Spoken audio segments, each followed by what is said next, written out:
గతంలో ఇదే వేదిక మీద నుంచి గద్దర్ గారి జయంతి సందర్భంగా తెలంగాణ రాష్ట్ర ప్రభుత్వం తప్పకుండా డిసెంబర్ 9 నాడు గద్దర్ అవార్డులను ఇవ్వడానికి సిద్ధంగా ఉంది. సినీ ప్రముఖులు అందులో ఉన్న ముఖ్యమైన బాధ్యత వహిస్తున్న వాళ్ళు ప్రభుత్వానికి ఏదైనా ప్రతిపాదన తీసుకొని రావాల్సిందిగా ఈ వేదిక మీద నుంచి నేను విజ్ఞప్తి చేసిన. కానీ మరి ఏ కారణం చేతనో సినీ రంగ ప్రముఖులు ఎవరు కూడా ప్రభుత్వాన్ని సంప్రదించలేదు.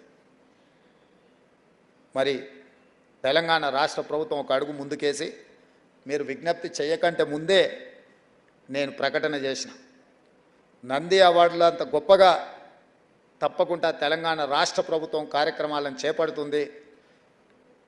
తెలంగాణ జాతి మేలిరత్నం గద్దర్ పేరు మీద గద్దర్ అవార్డులు ఇస్తాము. అది డిసెంబర్ 9 తారీఖు మా తెలంగాణ ప్రజలకు అత్యంత కీలకమైన ముఖ్యమైన ఆ రోజున ఆ కార్యక్రమాన్ని తీసుకుంటామన్నాము. కానీ సినీ ప్రముఖుల నుంచి స్పందన లేదు.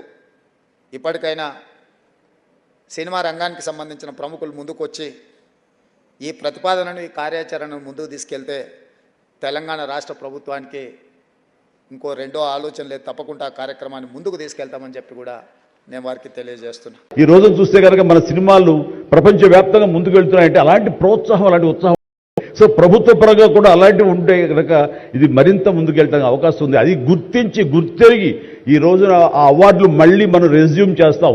ఆ నిర్ణయం తీసుకోవటం, దానికి పేరు ప్రజా గాయకుడు.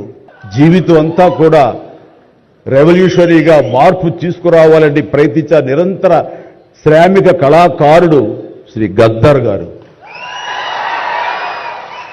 గద్దర్ గారి పేరున అవార్డులు ఇవ్వటం అన్నది ఎంతో సముచితం, ఎంతో ఆనందం, ఎంతో ముదాహం.